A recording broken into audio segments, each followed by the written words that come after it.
Culture, nature এসবগুলো কিন্তু অনেক ভার্সেটাইল। আপনার তথাকথিত যে আসলে মিডিয়া প্রোপাগান্ডা বা মানুষজন যেভাবে ন্যারেটিভ সেট করে, আসলে আফ্রিকা টোটালি এর থেকে খুবই আলাদা। অনেক মানুষ আসছে যারা নতুন করে আসছে, প্রত্যেকেরই একই কথা, শুধু আমার একার কথা না, যে আমরা আসলে ছোট থেকে যা জেনে বা যে ন্যারেটিভের উপরে আফ্রিকাকে ইভ্যালুয়েট করছি বা আমরা আফ্রিকার সম্বন্ধে জেনে আসছি, এর কোনোটাই সত্য না। আর আরেকটা বড় সমস্যা হচ্ছে, আফ্রিকাকে কেউ জেনারেলাইজ করেন না, এটা সবার জানা খুবই জরুরি। যে আফ্রিকা ধরেন কেউ একজন নাইজেরিয়াতে খুব উদ্ভট কোনো একটা কিছু দেখছে ইন্টারনেটে, তখন সে বলে বসে যে আফ্রিকা তো এরকম, বা আফ্রিকা হচ্ছে 54টা দেশ। ইয়েস, আজ থেকে 50-60-70 বছর আগে আফ্রিকা একটা দেশে ছিল, পরে ভাগ হয়েছে। এটা কিন্তু সারা পৃথিবীতেই। আমাদেরও একসময় ইন্ডিয়ান সাবকন্টিনেন্ট ছিল, আফগান থেকে একদম মায়ানমার পর্যন্ত ভাগ হয়ে আমরা অনেকগুলো দেশে ভাগ হয়ে গেছি, সেটা আলাদা বিষয়। তো আফ্রিকায় it's the continent, second largest continent. তো সেখানে অনেক নেগেটিভ, সারা দুনিয়াতে আসলে নেগেটিভ খবরের অভাব নেই। আর মিডিয়ার জন্য সবচেয়ে ইজি হচ্ছে, খবর আসলে নেগেটিভ হয়, খবর কখনো পজিটিভ হয় না। তো এর বাইরে হচ্ছে আসলে আমরা যারা আফ্রিকাতে টুকটাক একটু ঘুরছি, আমার থেকে অনেক মুরব্বীরা আছেন এখানে 20 বছর, 25 বছর, 15 বছর ঘুরছে, ব্যবসা বাণিজ্য করতেছে। এই যে জাহিদ ভাইরা ব্যবসা বাণিজ্য করতেছে, একটু আগে নিজাম ভাইয়ের কথা বলছেন, ওনারা ব্যবসা বাণিজ্য করতেছে, অনেকেই আছে। উগান্ডায় যে একজন আছে 40-45 বছর, সিরাজ ভাই, তারপর হচ্ছে মাফিক ভাই, হ্যাঁ, এটা উগান্ডাতে। কেনিয়াতে এরকম অনেকেই আছে 15-20 বছর, নাইজেরিয়াতে আছে, ঘানাতে আছে, শত কোটি টাকার মালিক অনেকে আছে। যাই হোক, তো সবাই এখানে সেটেল। তো এরা তো আরও ভালো বলতে পারবে। আমার অভিজ্ঞতা যেটা বলি, প্রথম ভুলটা ভাঙতে হবে এই জায়গায় যে আপনি মোটা দাগে আফ্রিকাকে দরিদ্র, খেতে পারে না, মোটা মোটা পেট বাচ্চাদের, এই জায়গাটা থেকে বের হইতে হবে। This is not whole Africa, whole part. Yes, may be some part of Africa is still like that, but not whole part. আফ্রিকায় যেমন লাক্সারি আছে, দারিদ্রতা ডেফিনেটলি আছে, এটা সারা পৃথিবীতেই আছে। ইফ ইউ গো টু নিউ ইয়র্ক, আপনি সেখানেও গিয়েও আসলে দেখবেন হোমলেস মানুষের অভাব নেই।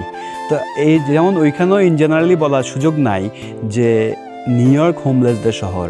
আবার আফ্রিকার নাইরোবিতে আপনি গেলে দেখবেন অনেক উঁচু উঁচু বিল্ডিং, হাই রাইজ বিল্ডিং আছে, অনেক আধুনিক হোটেল, অনেক আধুনিক মানে লাইফস্টাইল, ওখানে যে ট্রাফিক সিস্টেম, তারপরে সব কিছুই খুবই মডার্ন। মোস্ট অফ দ্য কেসেসে আপনার আমাদের সাবকন্টিনেন্টের অধিকাংশ শহর থেকেই আপনার অনেক দিক থেকেই নাইরোবির অবস্থা খুবই ভালো। আবার নাইরোবির থেকে 600-700 কিলোমিটার দূরে আমরা যেমন গিয়েছি টুরকানা, সেইটা কিন্তু আবার খুবই দরিদ্রপূর্ণ, এবং আপনার ওই জায়গাটাতে মানুষ এখনও it seems like they are living 200 year back. তো সবই হয়, আসলে সবই আছে। তো ইন জেনারেল কোনো কিছু দেখার সুযোগ নেই। আমি কিছুদিন আগে একটা ফেসবুকে একটা পোস্ট দিয়েছিলাম যে এটাকে বলা হচ্ছে যে ওদের অপরচুনিটি নিয়ে, মানে এখানে যে এগ্রিকালচার অপরচুনিটি নিয়ে, সাধারণ একটা ড্রাইভার, আমার ড্রাইভারের 8 একর জমি আছে, এই যে জাহিদ ভাই ড্রাইভারের কত 70 একর জমি আছে, এরকম অনেকের জমি আছে, 8-10 একরের নিচে আসলে কোনো জমি নাই। তো এরা এই সুযোগটা কাজে লাগায় না। তখন কমন কয়েকটা জিনিস আমি পাইছি। মানুষের ধারণা এখানে কোনো আসে নাই, কি বলা হচ্ছে, টেকনোলজি আসে নাই, বা ওরা কোনো কিছু জানে না। ব্যাপারটা আসলে এরকম না। এইখানে আমরা যে সেদিন দেখলাম আপনার নাকুরু, নাইভাসা, ওই পাশে মারিঘাট, এই রোডে এত বড় বড় ফার্ম আছে, 66,000 একরের ফার্ম আমরাই দেখছি, যে শুধু আখ করে। এবং টেকনোলজি, ইন্টারন্যাশনাল সবচেয়ে টপ টেকনোলজিগুলোর মধ্যে হচ্ছে ম্যাক্সিমামই কিন্তু আপনি এই ফার্মগুলোতে পাবেন। আবার একই সাথে যে ছেলেটা 70 একর জমি আছে, ও কিছু করতেছে না, ও বুঝতেছে না এখানে কি করা যাইতে পারে। হয়তো ব্যাপারটা হয়েছে যেটা হচ্ছে, ওই কিছু জায়গায় এত বেশি ডেভেলপ, কিছু জায়গায় আবার একেবারে নেই। কিন্তু আবার দুইটা দিয়ে আপনি আফ্রিকাকে বিচার করতে পারবেন না।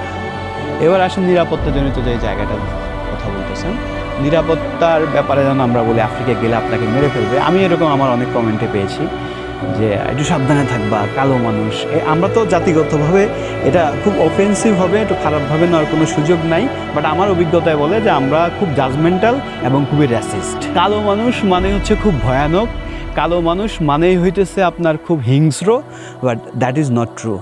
4 দিন আমরা রোড ট্রিপ করেছিলাম, 4 দিনে আমরা এমন রিমোট এরিয়ায় গিয়েছি যেখানে আসলে আমাদেরকে গাড়ি নিয়ে লিটারালি নদী পার হইতেছে, ব্রিজ দিয়ে না, শুকনা নদী বা একটু পানি আছে, ফ্লাড যাচ্ছে, এরকম জায়গা দিয়েও যেতে হচ্ছে। 20 কিলোমিটার চলে গেছি, কোনো মানুষ দেখি নাই। যে মানুষটা আমরা পেয়েছি গতকালকে, ওই যে মোটরসাইকেল ড্রাইভার, আমরা একটা জায়গা দিয়ে আসছি, আমরা বর্ডার খুঁজতেছি যে এখানে পোর্ট কোথায়। একটা মোটরসাইকেল ড্রাইভার আসলো, এসে আমাদেরকে এত সুন্দরভাবে বুঝাই বললো। আলটিমেটলি আসার পর আমরা ওরকম ইনফরমেশনে পাইছি। 4 দিনে আমরা অন্তত 40 জন মানুষের হেল্প চাইছি।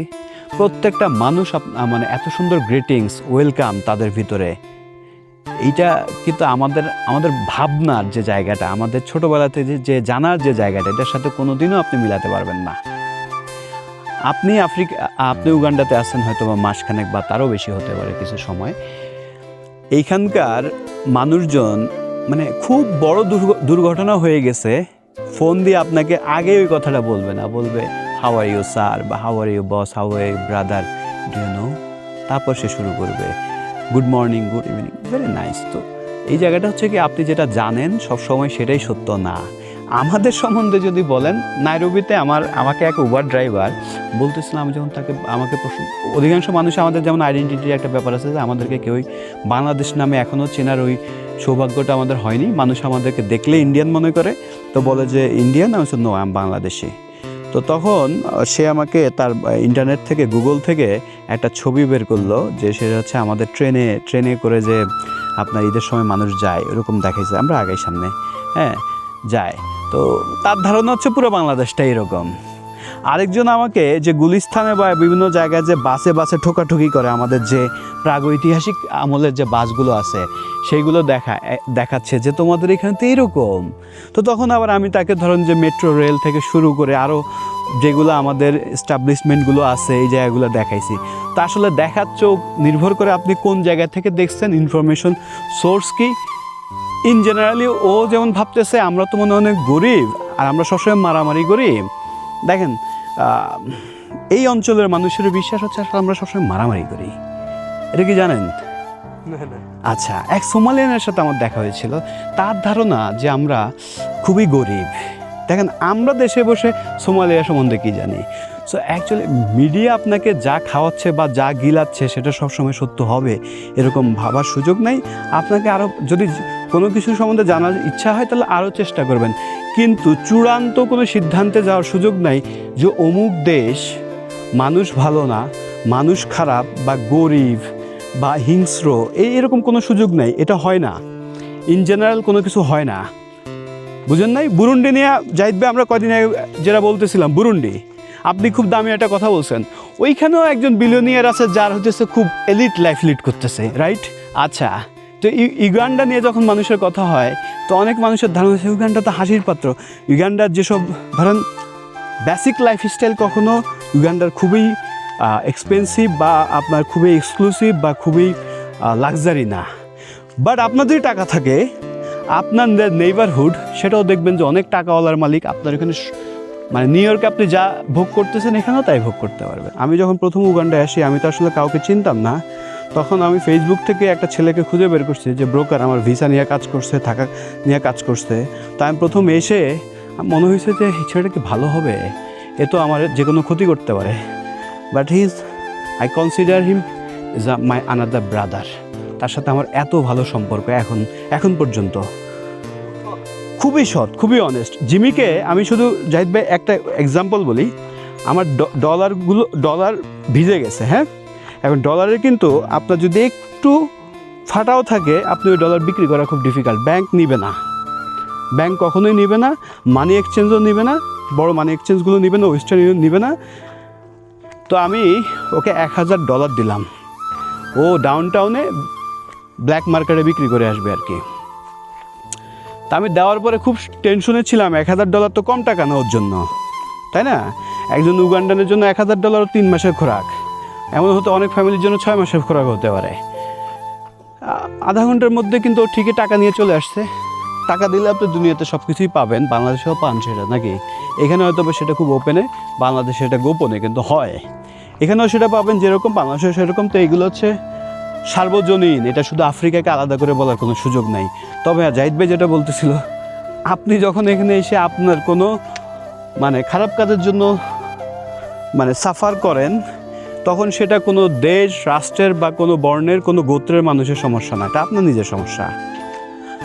আপনি বাংলাদেশের সবচেয়ে খারাপ জায়গাটা গেলে আপনি বিপদে পড়বেন, এটা খুব স্বাভাবিক। তা আপনি ইউএসএতেও গেলে আপনি বিপদে পড়বেন, আপনি ইউকেতে গেলেও বিপদে পড়বেন, এটা এভরিথিং ডিপেন্ডস অন ইউ।